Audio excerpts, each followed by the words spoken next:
Looking for all the latest tips, tricks, updates of what's going on in the recruiting industry, check out the Digital Recruiter Sunday night newsletter. I am not here to blow up your inbox. I don't have enough time to create an email every single day. I once a week send you impactful, a big thing that I've learned this week or realized from working with hundreds of recruiters, owning an agency myself. I'm in the trenches every day like you are, and I'm sharing everything that I'm seeing every Sunday, from content, from automation, from how to get better clients, how to find candidates quicker, how to grow your team, how to hire people, everything in between. The link is in the comments. Sign up today, or you can go to my LinkedIn profile, Clark Wilcox. It's the first link on my feature section. You can sign up there. It's all free. So you get all the tips, everything that you need, free in your inbox every Sunday night. Sign up today. All right. Welcome. Another episode, Digital Recruiter Podcast. I'm your host, Clark Wilcox, as always. And today I'm joined by Jack Shirley. He's the CRO of TA Tracker, the intuitive AI-powered ATS platform. And he's been at this for a while. So I know you're thinking, man, there's all these ATSs. Why is it different? Well, I'm excited for Jack to share his story there because I really like how they're kind of attacking the marketplace, how they're thinking about this problem. I have a lot of takes about how to pick an ATS. I know Jack does as well. He's been a veteran in this game for a while. He's got a couple other fun facts. Just recently certified scuba diver. He's a triplet. He's a soccer captain. So there's going to be a lot to talk about. I'm not a triplet, but I'm interested in soccer. That's my favorite sport. So there's a lot to dig in today. Jack, how you doing, man? Doing well, Clark. Thank you so much for having me. Yeah, of course. Thanks for being here, man. And it's funny because you listed, I saw things just on your profile that I want to talk about that aren't even business related, but I'm going to keep us focused for now. And if we go rogue later on. But if you don't mind, just give us like a quick kind of snippet, TA Tracker in your words, kind of who is it for? Yeah, absolutely. So we felt like most legacy ATS platforms were too overcomplicated and overpriced for lean teams. Boutique external recruiting teams, that are working anywhere between, like 1 and 5 users at the moment, we think was a very underserved market by the legacy ATS solutions out there.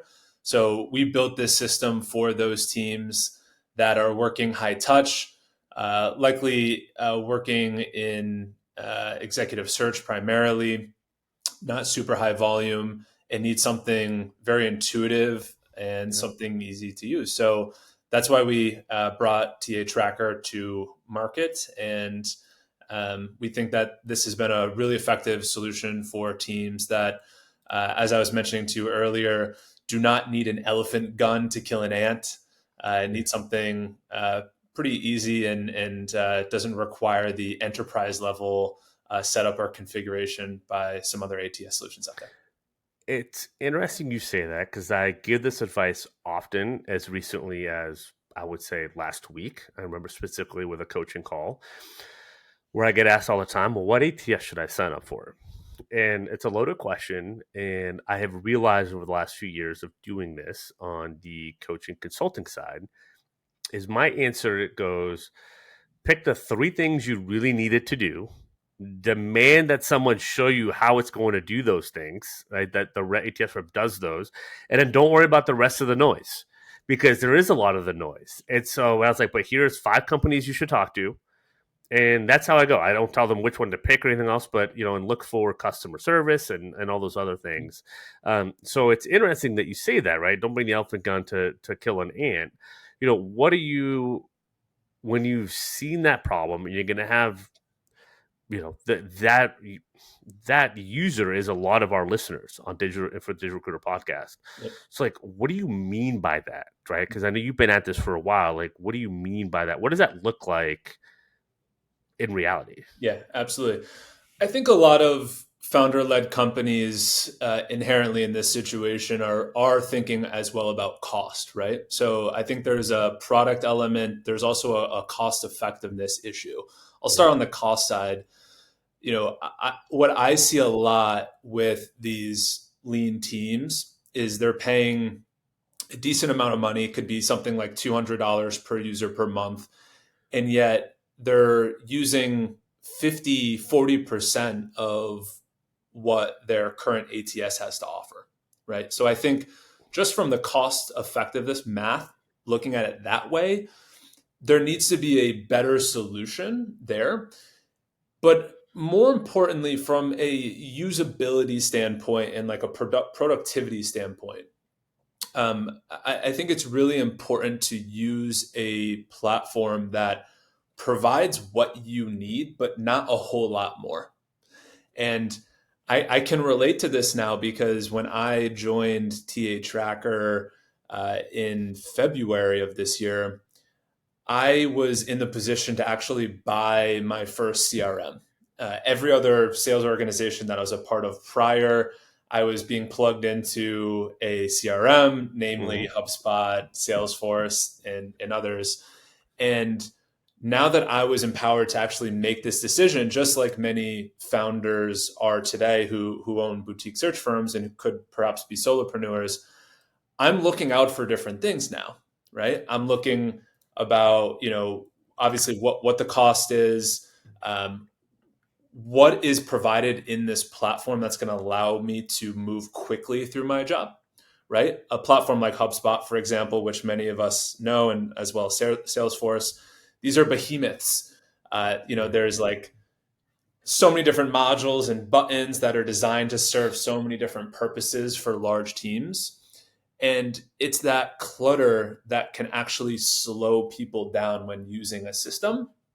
And so when you ask, what does that analogy mean as it relates to the actual technology?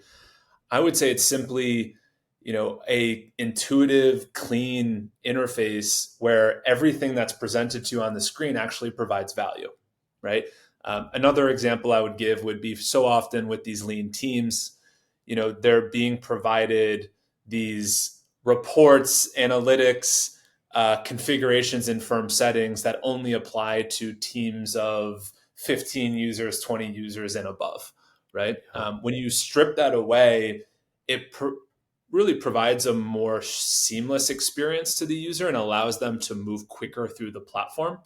And so that's the way I look at it. It's that product element of using something that's really fit for purpose. And then there's the cost element as well. And, we're providing a solution in both those areas to lean teams.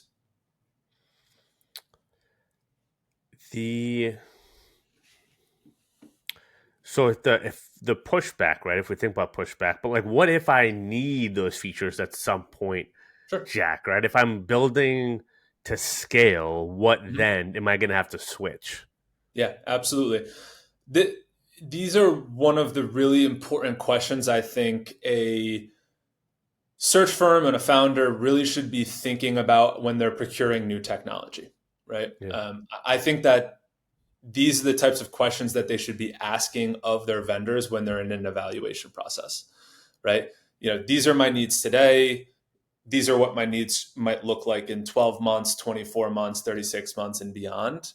And so I think that there's a shared responsibility between the vendor and the firm who's procuring the software to have an honest conversation about whether those needs will be met in the current product or whether the platform is developing in that particular direction.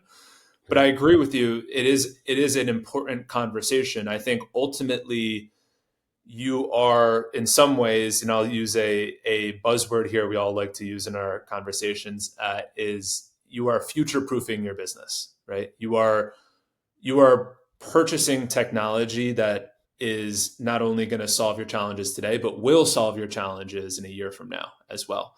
So I would make the argument that, back to the initial point, that you need to purchase something that provides what you need and not more.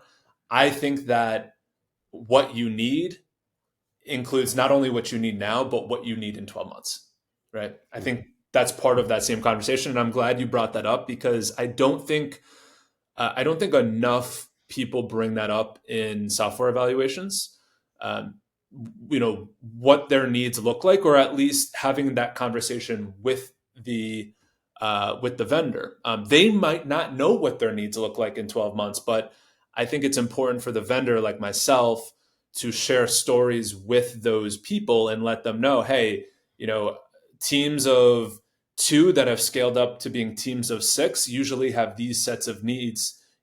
Does that make sense for you? Is that something that's aligned with your roadmap? Having that type of conversation is really important up front. Yeah, it's a good answer.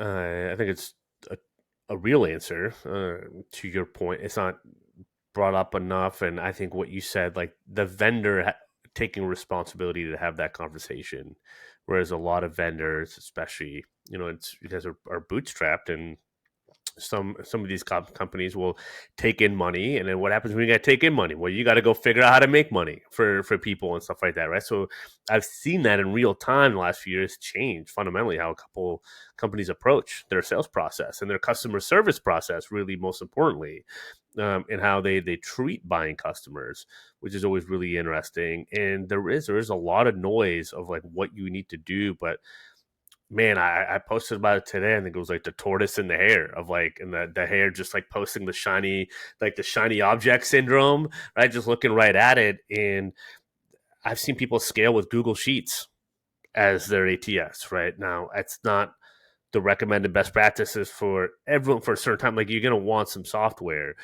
But I think people lose track of like what actually makes you money, right? So the tech is the vehicle to that, right? The LinkedIn, everything is a vehicle for actually getting on the conversation, tracking those notes, building legitimate networks that your buyers are actually going to care about, right? And want to hire from that pool of people that you're screening in or going out to find for them.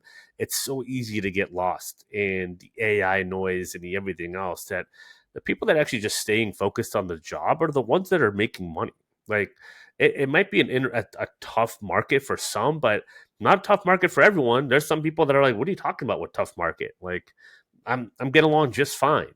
And I think it goes back to kind of the mentality around some of this stuff of like, keep it simple, right? The KISS method, keep it simple, stupid, and it can carry you a long way. I know there's some big companies that don't even have an ATS system. There's Fortune 500 companies that don't have an ATS system.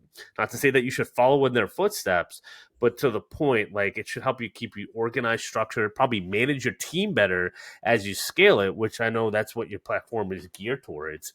Like, that's the key ultimately, is what matters, not just saying we have all these bells and whistles, but actually being able to deliver the Yeah. candidates that are going to be justify a 5-figure fee, if not 6 figures. Yeah. I'd love to Yeah. add on to that too. There's a lot of people out there that are using LinkedIn Recruiter as their pseudo ATS. Yeah. And, I think most people know that you do not own that data that you add into LinkedIn Recruiter, right? But I think it's important to remind people of that too. Yeah. As you think about, what can I use to store my IP, right?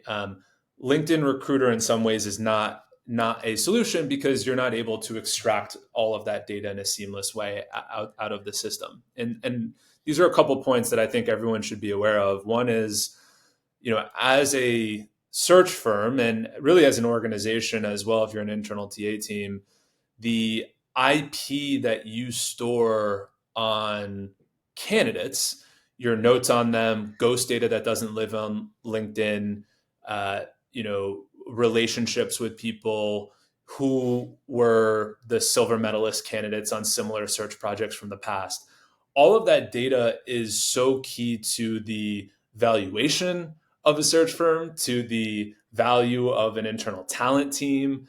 And so storing that in somewhere where you actually own the data is really important. So that's point one. Point two, I would make here too, is as we know, AI is continuing to come more into the fold.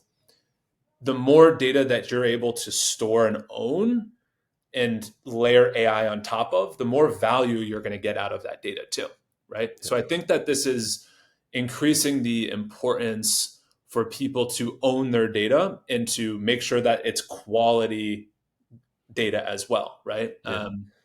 And so those are things that I like to remind everyone as I'm talking about like data ownership, having access to your IP, the importance of your IP. I think everyone should remember as they think Yeah. about the best tech solutions for storing their data. It's a fantastic point. And I could go into, the difference that makes on evaluation, kind of what you've seen, which if you happy to answer. But I'm curious, like, how did you get into all this? How did you learn all this stuff? Right? How did you get into this world Yeah. of HR tech, ETS, all that good stuff? Yeah. So I found a company by the name of Clockwork in 2020 as I was transitioning out of New York City and going to Connecticut, where I'm from and grew up. And so Clockwork is a ATS for retained executive search firms. That was my first foray into not only true SaaS software and a SaaS sales role, but Yeah. also into recruiting tech as well. So I learned the recruiting trade from being in that seat. We at Clockwork sold to retained search firms all over the country. I had the pleasure of sitting in my customers' offices during that period. I would go over to some of our customers in Stamford, Connecticut, into New York City, all across the country. And just from sitting there watching people use the ATS, talking to them about their business process, and learning a lot from my colleagues as well, I was able to pick up a lot of nuances around the recruiting space and how tech played a big role in it as well. So that was really my first foray into space. Very nice. And yeah, in office around that time, and again, we're not going to have any listeners here that object to that, but could be like, oh, wow, that was nice to do some in office work back in that day, Yep. which is crazy. It's already like 4 to 5 years ago, but I'm not going to go down that rabbit hole. The What did you kind of learn from all that, right? Like, I know you have a lot of thoughts on ETS best practices from being on site, being in person, seeing how recruiters operate, the questions that you fielded, right? Now working with a couple different technologies. What are the ETS best practices from what you've seen? Man, so much. I could go on and on about this particular one. I'll mention a few that are top of mind for me right now that I was just Yeah. recently talking about with my clients. And the first one I'll start is around data integrity. Today, ATS solutions are becoming increasingly integrated with third-party vendors, which offers a lot of benefits, I think, Yeah. to customers as well. But there's a unique challenge that I think is presented to our users and to other recruiting firms in the market, specifically around this particular point, which is there are so many ways to get data into your system now. And what we see a lot with lean teams that are using heavily integrated ATS solutions or using it in a particular way Hmm. is that their data is becoming very bloated. There's a lot of candidates, for example, who are now in ATS solutions who the firm has never spoken to. Yeah. I've never learned if they're interested, available, qualified for any role, frankly. And this has created a downstream effect for how people are using ATS solutions. And I'll specifically use the example of candidate research. If you go into your ATS solution and you have 400,000 people in there, which I know a lot of firms might, Yeah. tout as like a great thing for their clients. If you do a keyword search or you filter through your candidates in some particular way, you're going to get a list of thousands and thousands and thousands and thousands of candidates in there. Same thing with looking through contact or client records as well. And I think it's important for people to treat their ATS with a little bit higher standard of data integrity. And this is something that a ATS inherently can do a decent job at in terms of creating some gates where not every single person enters into the system, but ultimately it's on the firm to create some operational process and standard around when do we parse someone in from LinkedIn, right? Yeah. When do we create a new record? When do we parse in a resume? I think it's important for everyone to hold themselves to some sort of standard where perhaps, and this could be the more this could be the high standard here, but perhaps the standard is, you know, the people who are in our database are people who are actually going to pick up our phone call or respond to an email or know who we are as a firm, right? If you treat your data in that way, I think you're going to start seeing some interesting results. You're going to start to see higher confidence from your user base in performing outreach from the tool as well. So that's one particular best practice that's been top of mind for me, and that I was just speaking about with one of my current customers. Happy to see if that resonates with you, Clark, at all as well. We were trained on, right, go to the submittal, the candidates, go to the ATS first. That's where your call should come from, because that is where the quality should be.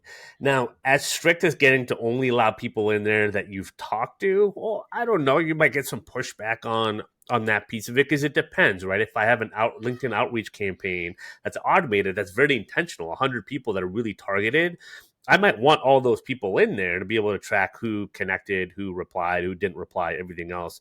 I think that there's a legitimate reason why they're in there, and not you're treating it like an agency that is just spraying candidates to a client so they can say, hey, that's our candidate. And the candidate's sitting there and be like, I had no idea that that company even sent me over, right? I think there's that level of company that uses ATS that way just to kind of mass blast stuff. And then there's actually being intentional, whether you get a reply or not, right?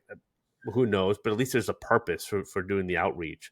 So I do think you want the ATS to be where you have good enough notes and data entry to go back to that, because that is where, as you build and you get more quality recs and more clients and more recruiters, those wins, that growth, that scaling happens when you're able to take the work that you did 6 months ago and immediately capture revenue, say on a new search that comes in today, right? It's like, well, I don't have to do this whole search. I'm going to go back to it. Actually, I have a perfect example. My wife did that, worked on a role for a split partner back in June. We came in with our own recs. We have 30 AI engineer roles that we're working on right now. Guess where she went back to?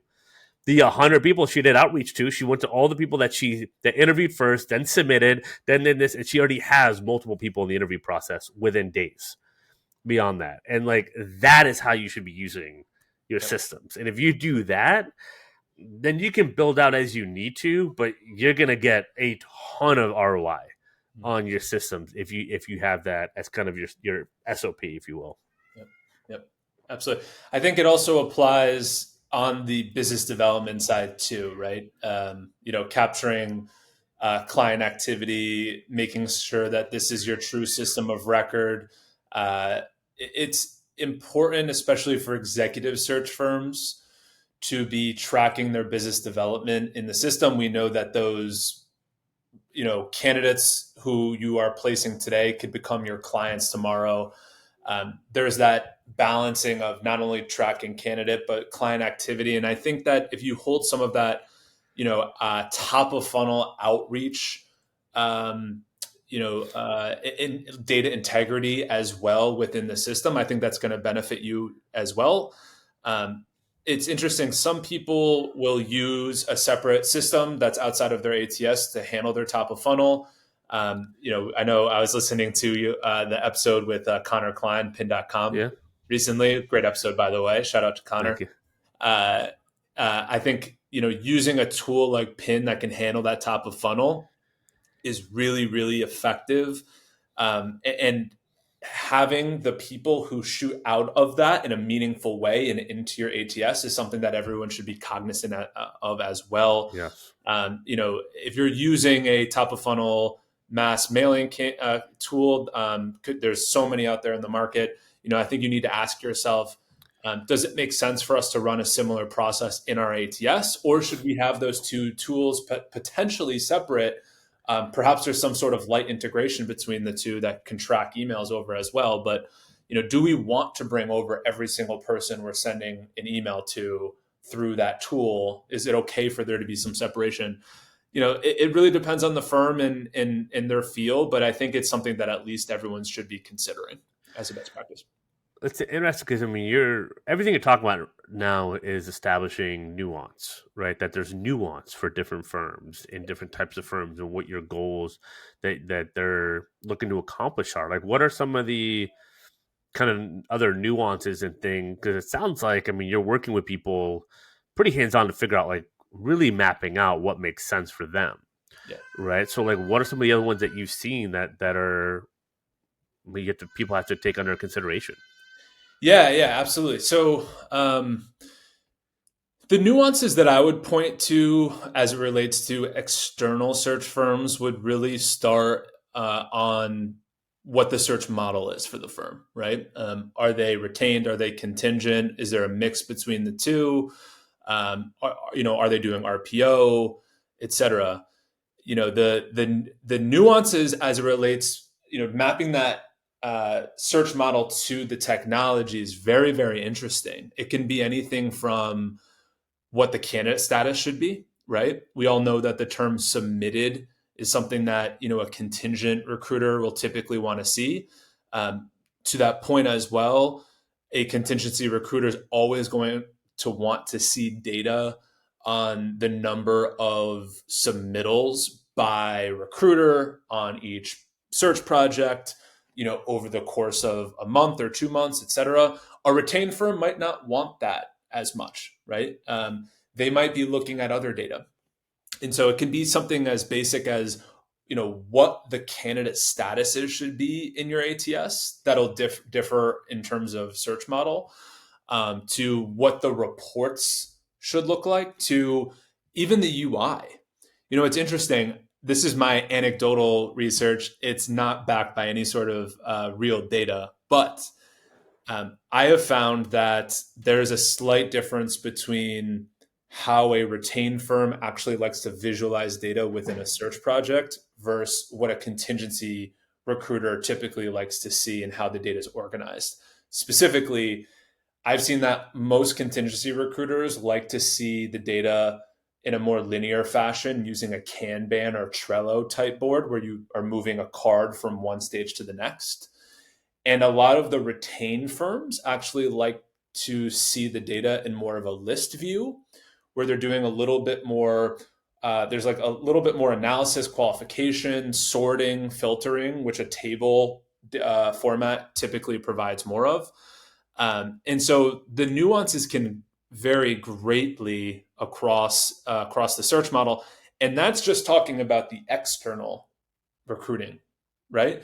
The differences between external and internal as it relates to an ATS will be in some ways even greater, right? Internal wanting integrations with job boards, internal needing scheduling features to create a link between hiring manager and candidate availability, right? And so the nuances are super interesting as it relates to the search model, internal, external, and so on. And I think this is one of the fun parts about really building an ATS is identifying what those needs are, seeing if there's any overlap between those different models, and creating unique solutions in each of those areas too. I love it. And I was going to ask that, the difference between external and internal Yeah. and internal, because it always is kind of a big, I always prefer working with external teams just because agencies are incentivized to move quicker and come up with more innovative solutions Yeah. faster just by the name of the game. But what's in all that? I mean, let's start with an external firm first. Like, what are questions like these boutique firms should be asking, should be, vetting? I know kind of what mine are, but we're here to listen and understand what yours are, right? When evaluating vendors, like what Yeah. should they be asking? Yeah. I think one thing everyone should ask is what the ideal customer profile is of of the vendor, right? Yeah, Like ask the vendor, who's your ideal customer? You know, I think as a buyer, you should be wanting a specific answer, and if you don't get one, I think that's going to tell you a lot. yeah, So I think asking who the ideal customer profile is really important. Again, going back to the whole future proofing, for my business, I think that's a really important question to ask. If they're building the platform for a different ideal customer profile, then you need to be asking yourself questions of whether you should be really signing a 1 or 2 or 3 year contract with that yeah. ATS. I can tell you one of the common challenges that I see with a lot of the boutique search firms that I think would be a good fit for my platform would be they're using ATS solutions that are clearly built for internal TA teams, you know? Yeah. And so they're paying $300 a month because they could be using a onboarding and payroll module that is baked into their subscription package that they're never going to use, Yeah. right? So, I think that's one question that's really important to ask. Um, Other questions that would be really important to ask could be things like, what other platforms would you recommend for my business, right? Ideally, your ATS and your ATS relationship, your relationship with your system of record, I think is a really important one, right? They should know where they stand in your tech stack, which in some ways it's like your house, right? Um, and the ATS should be saying, hey, look at this platform to be your patio, or this to be your walkway to your house, or Yeah. this to be your driveway. I think it's important to tap into their expertise of what do they not do as an ATS, and what solutions would accommodate those other needs. So ask them those questions. And then there's, the simple questions that could relate to the specific like agreement. I think not enough people ask about things like, is there a data extraction fee to get our data out of the system? Yeah. Most ATS solutions do, charge their customers some sort of a fee to extract their data into a SQL or CSV file. Ask them about what the policies are for adding seats down the road when you do grow. These are all things that I think should be listed in every contract, or they're buried in terms of service, but should be asked and should be confirmed. Yeah. Um, and then the last thing, this is something that perhaps you're not asking up front, but maybe in a month from now, ask the platform, how do you recommend I optimize my use of the system? Um, we are, as an ATS provider, we are providing strategic solutions to our customer. It's not just the software. It could be tips on how to do business development better using the system. Right. It could be ways to create a report that allows you to understand what your management costs are, and how much time your users are spending in the platform.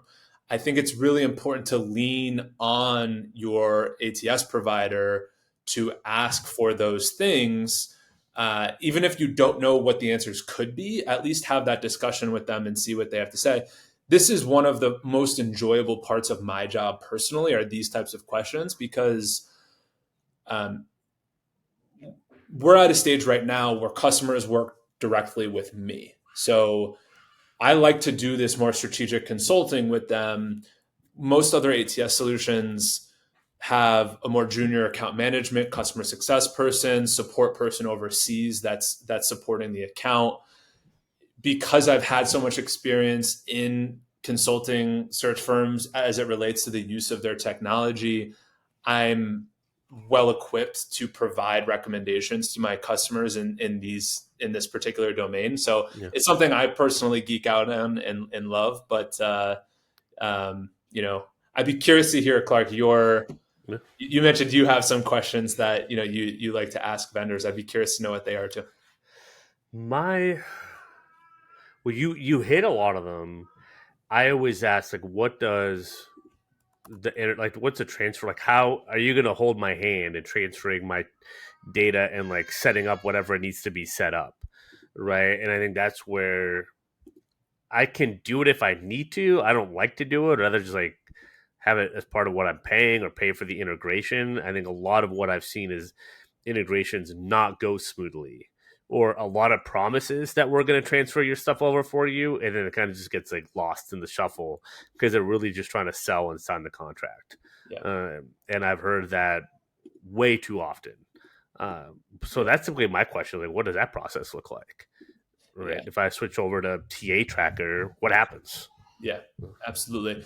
And you bring up an interesting point here too, which is this trust element with the vendor. You know, obviously in software sales, there's a whole lot of over promising that goes Yeah. on, and what I have found is a huge, sword in my toolkit is radical candor. You know, at the end of the day, one of the most important uh, statistics for software platforms today is retention, right? And that obviously goes well beyond the software space and into pretty much every market. But a lot of the thought leadership that's going on today in SaaS, is in the go-to-market space, is how do we equip our team to ensure that all of the hard work we've done to sign up a customer is going to pay dividends for us down the road, right? And that they're going to renew and renew and renew and renew, and they're going to stay with us for a long time. Trust is such a key component of that. And so, to that end, I don't quite see the benefit of over promising when the result could be someone churning out after a month or 6 months or even 12 months, and that having a more negative impact on the business than even to begin with, when you could have actually been honest with them, got them into a better platform, you went your other way, and now you're not spending any support resources on getting this customer to renew. So I think that's a really important element, and something that, just to go back to what we were discussing earlier on, um, what people should be asking their vendors. I think that's something people should be gauging as well, right? When you're asking, like what's coming down the roadmap, or you're asking those tough questions. Recruiters are great at smelling BS. I think that they should also kind of turn on that radar a little bit when they're asking vendors these tough questions. Gauge the trust level there, because the ATS relationship should be a long one, right? People don't switch ATS solutions that often. At least they shouldn't. And I think that's something that people should really be looking out for to ensure it's going to be a good long-term partnership as well. I couldn't agree. I think if you're listening to this, like, you know, you get talk to Jack, like figure it out for yourself. But that's always what I'm looking for. To me, it's above even some of the capabilities of the platform.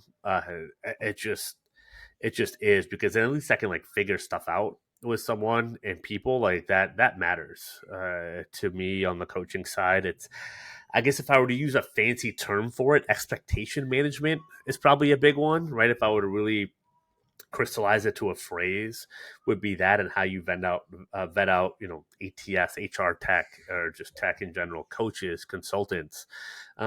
Is this doable? Is this program kind of stuck in 2018, right? Or has it adapted with the times? There really isn't a reason, if you're spending $5,000+ on a program, that you can't get some sort of one-on-one coaching and support, right? Yet I know people that are spending 5 figures to get lumped into a group, and that's really it. Or it takes them 3 months to do anything of note, where it's like, man, I get clients up and running within a week or two.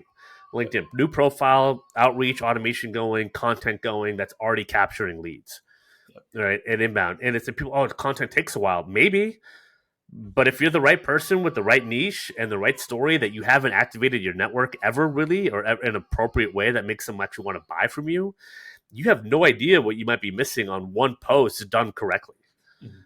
And I think that's the thing. Like, do more vetting on the front end, right? I mean, I've talked. I'm sure I've talked to more people. I know for a fact I've talked more people out of signing up than I've talked into signing up with me over the last few years, because a lot of people want the magic potion fix, and I told them this is not that.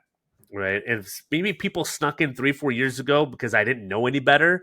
I had the naive part of me was like, oh, anyone can benefit from this. It's true. Anyone can benefit from this, but not everyone's ready to. Yep. Right? And I think that's the responsibility, or the challenge presented in front of people like yourself and like me, of accepting that, and what are we going to do with that choice? Are we still going to bring in people that maybe aren't quite a fit, and know we're probably going to deal with a heck of an effort on the back end, right? 80% of the problems come from 20% of the the customers, just like 80% of the revenue comes from 20% of the customers, right? The Pareto's principle. Like every other producer and salesperson and company kind of has that choice to make. And I think it's interesting to see who's made certain choices, I would say even this decade, and who's made other choices. And it always bears the fruit or doesn't bear the fruit that those choices were made. And it's so predictable in hindsight. I made a very clear choice 2022 when Rex were falling from the sky. I stayed true. Nope, you need a system and approach. It's a short term. And sure enough, what happened, right? We just kept growing, kept growing. The demand kept being there because the free money dried up. And people were like, shoot, I actually need to learn how to sell. Right. And I just stayed trying. And I saw the people that were trying to take advantage of that market 3 years ago with crazy guarantees and money back and all that. Of course, they never wanted to give any money back. Funny how that works. And now a lot of them are no longer in business, or they've completely shifted how they do. A lot of them are now apparently AI experts, from what I'm now seeing. So that's my kind of long winded ramble there, but it's just like I think that is the choice. And if you're vetting, you should be vetting for that. Like, how do they kind of approach as a long term partner, or is it just a cash grab? Yeah. Yeah. Absolutely. Yeah. Yeah. And I think that authenticity is having its moment right now. Yeah. I know that on previous podcasts this has been discussed as well, but personalization, authenticity, candor, honesty, those are all really important things. It seems like as the pendulum from a technology perspective continues to swing more in the direction of AI, there becomes more of an emphasis and a need to have that honesty, to be transparent, to speak with candor. And this is something that I think a lot of really any salesperson, but especially the younger, sales folks that are out there today, I think really need to take note of and to like develop that skill and to, um, you know, always lead with that in conversations, because I think that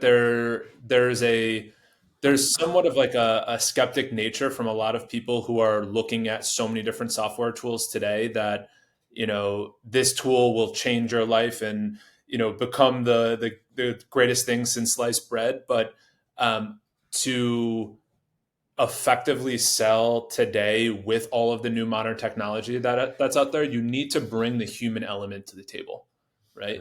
Yeah. This has been a change in my personal sales approach now being in this seat with TA Tracker, and I've really tried to work on this. When I used to have discovery calls with prospects, I just always assumed, hey, these guys are super busy. It's probably a founder, led team, and the founder only has 30 minutes to meet with me. And I just need to get my discovery questions in and then set up a demo and then do a demo and keep it moving to respect this person's time. But what I have found to be most effective in my sales process is actually to build a level of trust and to get to know the person and spend less time talking about all of the cool features and do like a super super duper thorough discovery call. I think that we need to like leave a little bit more time in our conversations today to build that trust, build relationships, and I found that to be personally very successful in my approach. I'm not surprised. I think it's spot on. It's a lot of what I talk about, coach on. I've learned myself. Like I'm in the same boat of.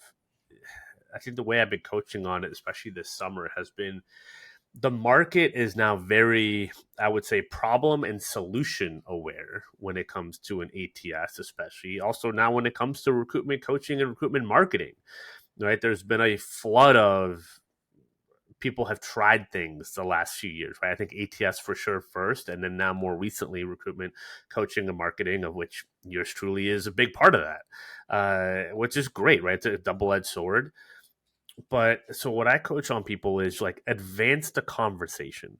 Stop explaining what you do to people. Yes, people know ATS companies, they know recruitment agencies, they know recruitment coaching.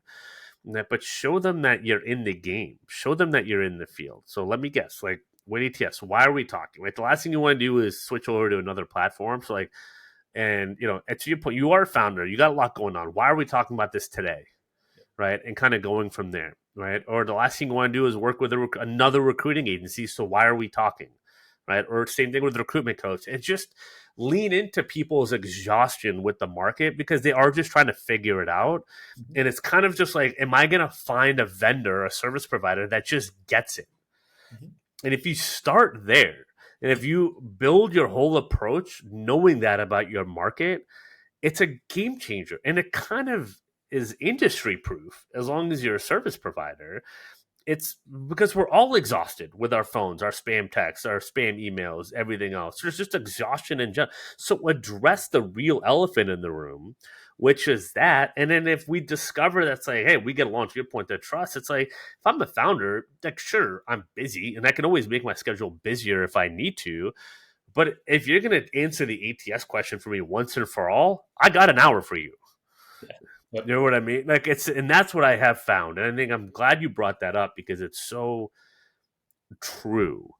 And if you value your own time, but value theirs, it's really most just like if you look at their business, there's a few things they have to have figured out. You're just poking the needle to figure out kind of where they're at in the process of the where they're in the game of whack a mole of how, whether they figured out what do they still need to figure out, right? And like that's kind of more how I look at it. So I'm doing discover to see like there is it top of mind, or am I making them like make it more top of mind? But that's probably going to be a little bit of a longer sell, Yep. right? So I don't know. That's how I was kind of hearing what you're saying because I completely agree.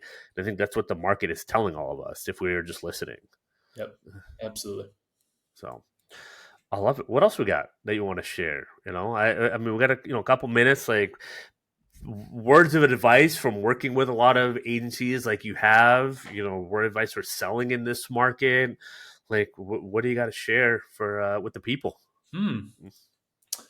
Um, I think um,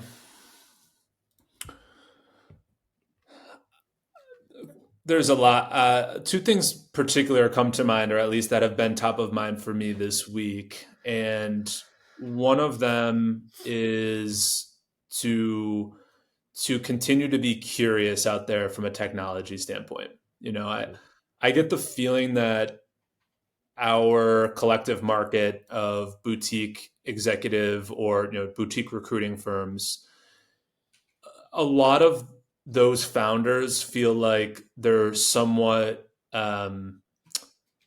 behind in terms of their knowledge and use of technology. And I think it's important for all of those people to know that they're not alone. I mean, there's times when I feel and I question myself and I'm asking, am I using the best tools to support my own sales process? Yeah, I think we all are to some degree are asking ourselves that question because the technology landscape is moving so fast, right? So I think all of us know that we're not optimized from a tech perspective, right? It's almost impossible to be at this point. yeah, Um, and so, what I would say to anyone who's feeling that way right now is be curious and take demos, ask other people in the market what they're using. Um, feel free to read a review.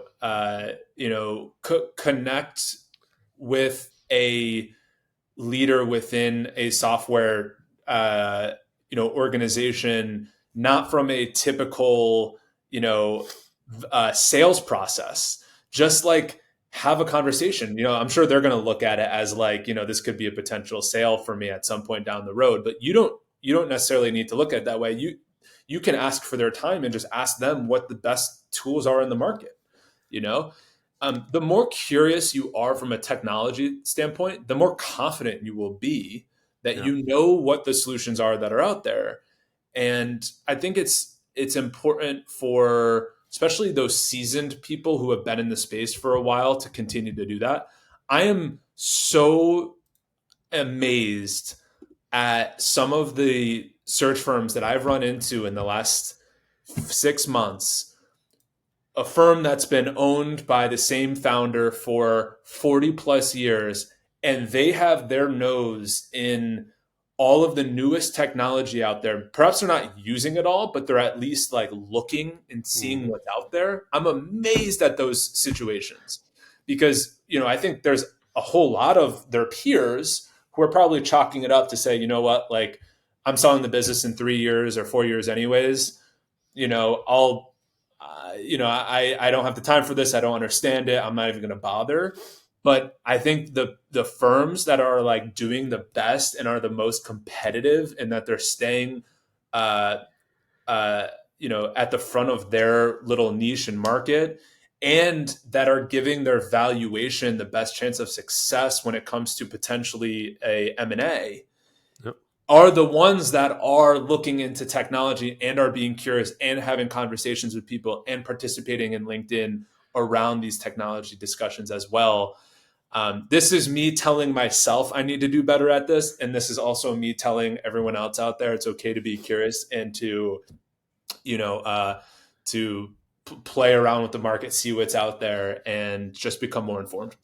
I think it's great advice. I mean, this is the age you can explore at scale, whatever you want to call it, right? But it's easy and to carve out a couple hours in your week to have networking conversations, talk to vendors and all that. And even on some weeks where it can seem like too much, and maybe that week isn't the week for it, right? But just to keep it going. I've talked to different coaches and consultants, right? That could be looked at as competitors on here. I've talked to HR tech and ATS and all that, but I'm not going to use every solution right away or anything else, but it is just interesting. You can build up your own knowledge base, and that in itself is an asset, right? To bring to the market. I mean, shoot, it's an asset to bring to your clients, right? Yeah. Especially if you're a recruiting agency owner. Like, no, I've talked to all the tech. We know what to use, what not to use, and we focus on everything else. Well, you're starting to justify your fee a whole heck of a lot more, right? Which could be bring on better clients. To your point about M&A and using the right tech and being lean and everything else on that point of it. I just think it's great advice because you don't know what could happen. I mean, I think you mentioned that you kept seeing my name over and over, and you had someone mention LinkedIn to you, and you referred them my way, right? Before we even talked. I mean, that's like just the power of putting yourself out there.